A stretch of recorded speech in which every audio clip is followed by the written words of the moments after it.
U.S. House of Representatives has emphatically approved a fresh $40 billion Ukraine aid package that beefs up President Joe Biden's initial request. The measure signals a magnified U.S. commitment to thwart Russian President Vladimir Putin's bloody 3-month-old invasion. The measure won bipartisan support. It contains $7 billion more than Biden's plan from last month, evenly divided between defense and humanitarian programs. Britain's defense ministry said Wednesday that Ukrainian forces have been successful in using drones to hit Russian air defenses and resupply vessels as Russia tries to reinforce a garrison on Snake Island. The ministry highlighted the importance of the site, saying if Russia is able to consolidate its position with strategic air defense and coastal defense cruise missiles, they could dominate the northwestern Black Sea. Russia launched missile attacks Tuesday on the Black Sea port of Odessa, Ukrainian officials said, as Moscow attempted to disrupt critical weapons shipments and supply lines into Ukraine in the 11th week of the grinding war. The United States and Russia need to talk to each other to try to put an end to the fighting in Ukraine, according to Italian Prime Minister Mario Draghi on Wednesday, a day after meeting U.S. President Joe Biden. Draghi told a news conference that he and Biden recognized that the road to peace was very complicated. But he said everyone needed to make an effort to help Russia and Ukraine find an end to the conflict.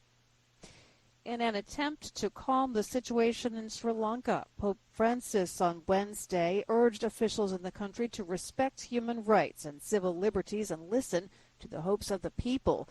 The conflict he was addressing was Sri Lankan authorities deploying armored vehicles and troops on the streets of the capital a day after pro-government mobs attacked peaceful protesters, triggering a wave of violence across the country.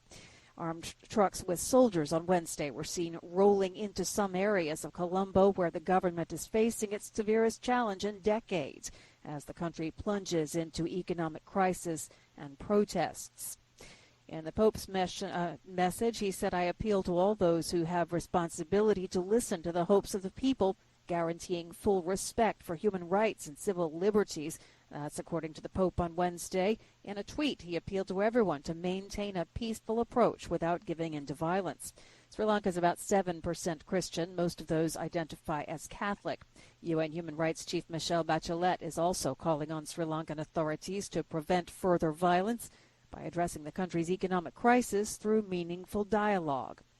Britain and the European Union are once again at loggerheads over Brexit. The UK government has ramped up threats to scrap parts of its trade treaty with the bloc, saying the rules are preventing the formation of a new government in Northern Ireland. Foreign Secretary Liz Truss said the government would not shy away from taking action if it can't reach some kind of agreement with the bloc. The EU has warned that renegotiating the legally binding agreement is not an option. Any move by Britain to unilaterally rewrite the rules would bring legal action from the bloc that could escalate into a trade war.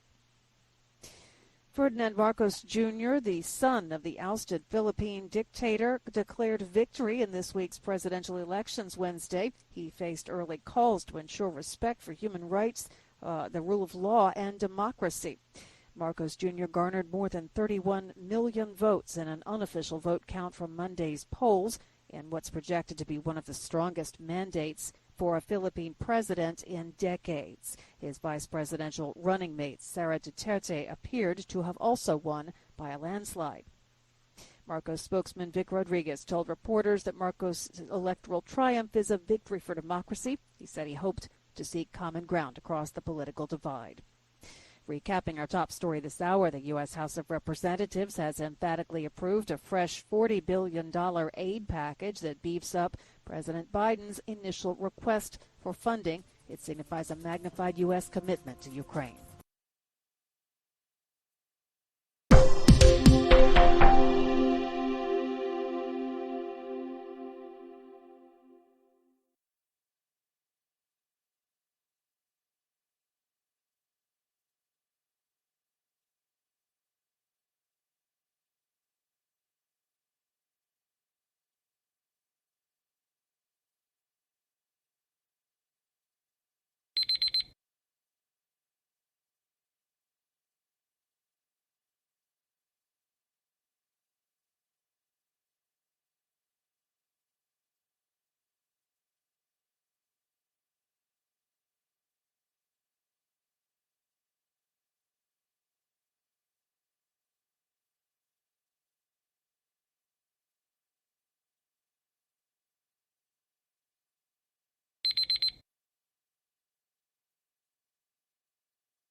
Hi, thank you for watching. I hope the videos are useful for you. Please subscribe to my channel using the button below.